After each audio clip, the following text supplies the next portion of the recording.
Hello and welcome back to channel everyone. HP पटवारी का जो सिलेबस है वो आउट हो चुका है और पहले पार्ट 1 को डिस्कस करते हैं और फिर पार्ट 2 को भी देखते हैं कि बेसिकली सिलेबस में इंक्लूड क्या किया है। सबसे पहले ये लाइन पढ़ो कि सिलेबस जो आपका रहेगा वो सिलेबस अप टू +2 तक के लेवल का रहेगा। देखो पार्ट 1 है और पार्ट 2 दो हिस्से में बेसिकली सिलेबस इन्होंने दिया था। पार्ट वी तो हमको पता था लेकिन पार्ट ए का थोड़ा आइडिया नहीं था। इस वाले सिलेबस में इन्होंने इंडेप्थ बता दिया कि पार्ट 1 में ये क्या क्या पूछेंगे। सबसे पहले देखो सोशल साइंस के बारे में पूछेंगे, ठीक है। सोशल साइंस में क्या आता है, आसान है यार। सोशल साइंस में आता है आपका हिस्ट्री आती है, ठीक है, ज्योग्राफी आती है, पॉलिटी आती है, इकोनॉमी आती है। ये कोर सब्जेक्ट हैं किसके, सोशल साइंस के। अब देखते हैं कि बेसिकली हिस्ट्री में क्या क्या पूछने हैं वाले वाले हैं ये लोग। सबसे पहले पार्ट 1 सोशल साइंस का है। हिस्ट्री की बात करें तो इसमें देखो इंडियन हिस्ट्री में भी कौन सी, एंशिएंट हिस्ट्री। तो पहली बात तो इंडियन हिस्ट्री पूछेंगे दोस्तों। एंशिएंट हिस्ट्री मतलब आपकी जिसमें कि आपके पास सबसे पहले देखो मेसोलिथिक, न्यूलिथिक। एक बात इसमें तुम ऑब्जर्व करना कि इन लोगों ने सिलेबस को बहुत डिटेल में दे दिया।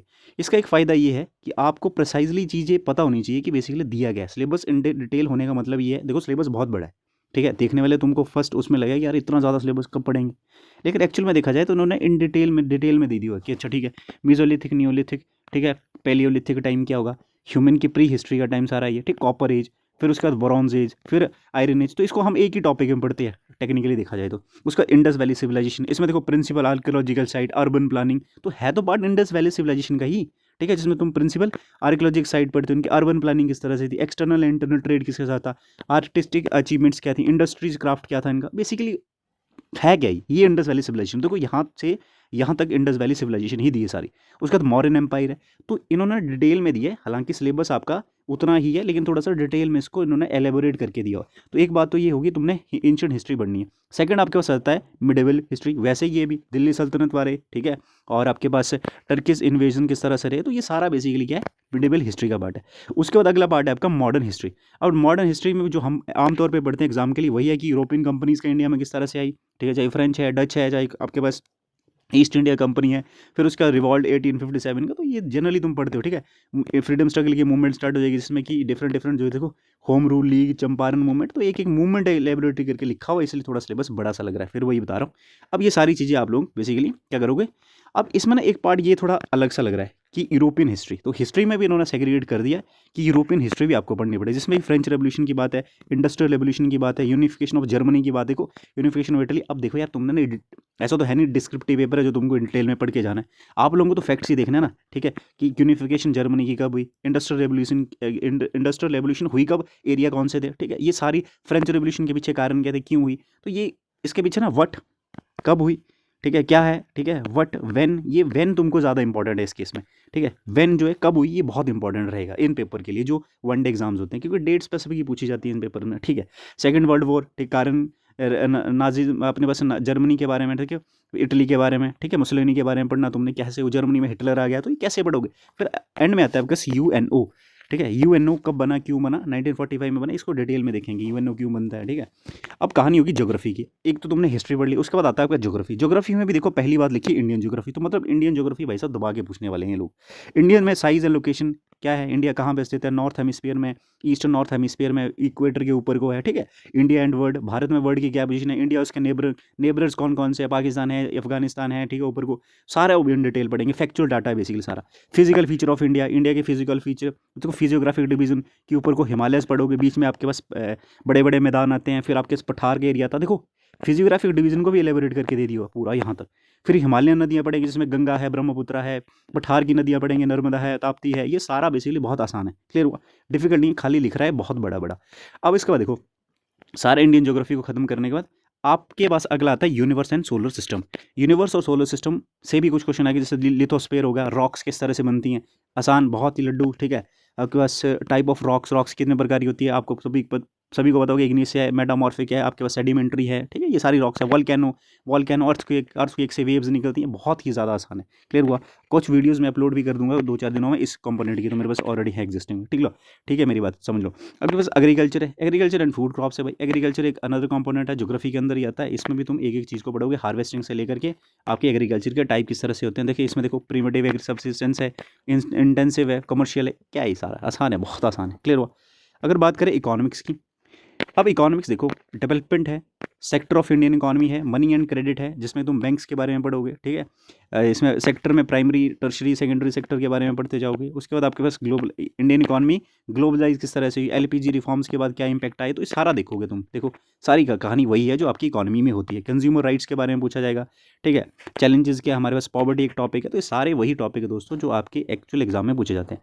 अगला आ गया आपके पास पॉलिटिकल साइंस, ठीक है। Polity basically what is democracy, Y democracy, क्यों चाहिए भाई, बहुत आसान है। अगर ये तुम जनरल एक वैसे कॉमन सेंस भी अप्लाई करोगे तो यहाँ तक का कंपोनेंट तुम कॉमन सेंस भी कर लोगे। क्लियर है। उसके बाद आपके पास आता है अगला कॉन्स्टिट्यूशन असेंबली, जो एक्चुअल में कोर जो आपके पास पॉलिटी पढ़ते हैं वो आप यही पढ़ते हो, ठीक है। जिसमें प्रियम्बल आता है आपके पास, फंडामेंटल राइट, मौलिक अधिकार, directive principle of state policy, ये सारा तुम बेसिकली पॉलिटी में ही पढ़ते हो।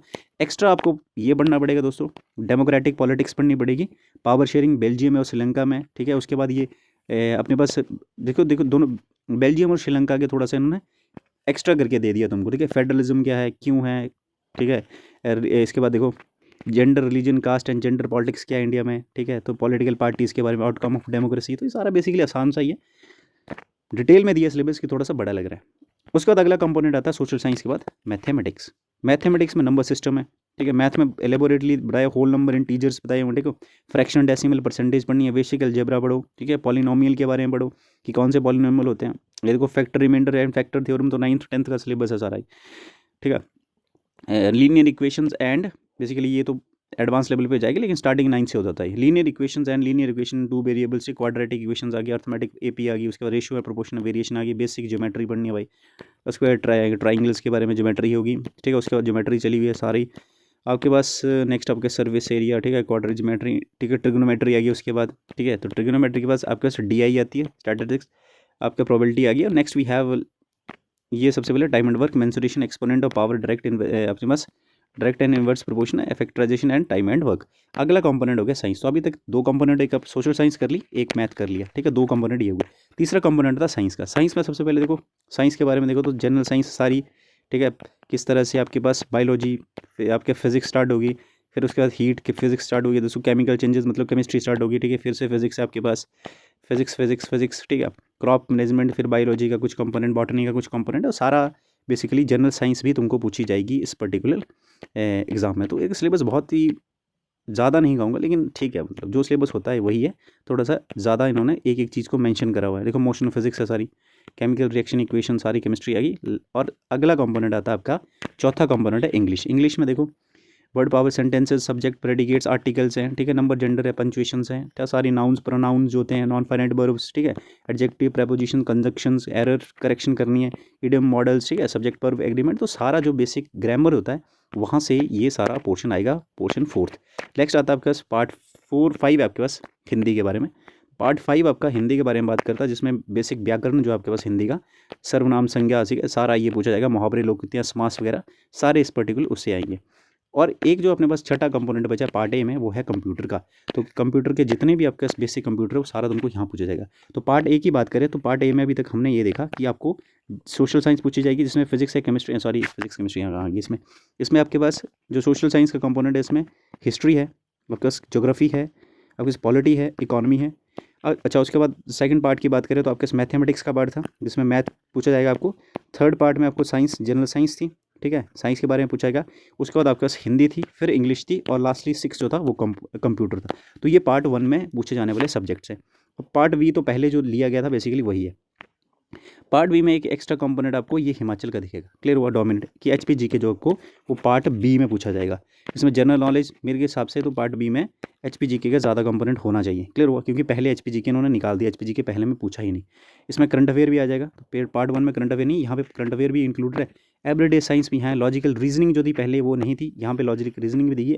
हिंदी और इंग्लिश तो बेसिकली वहाँ भी थी और यहाँ भी थी, तो ये तो साथ में पार्ट 1 और पार्ट 2 तो साथ में चलेंगे, जिसमें जीके का कंपोनेंट, हिंदी का कंपोनेंट, इंग्लिश का कंपोनेंट साथ में रहेगा। लेकिन इसमें एक लॉजिकल रीजनिंग एक्स्ट्रा ऐड हुई है, और साथ में एवरीडे साइंस ऊपर भी थी, करंट अफेयर और हिमाचल जीके का कंपोनेंट पार्ट बी में जो है वो अलग से। क्लियर हुआ। तो आपको बेसिकली पढ़ना क्या, अगर इन शॉर्ट बताएं तो सबसे पहले देखो यार, जीएस तो तुमको अपनी स्ट्रॉन्ग करनी ही पड़ेगी इसमें। क्लियर हुआ। जीएस में तो अब तुमको पता है, तुमको पॉलिटी भी पढ़नी है, हिस्ट्री भी पढ़नी है, ज्योग्राफी भी पढ़नी है, इकोनॉमी भी पढ़नी है, ये पार्ट 1 की बात कर रहा हूँ मैं।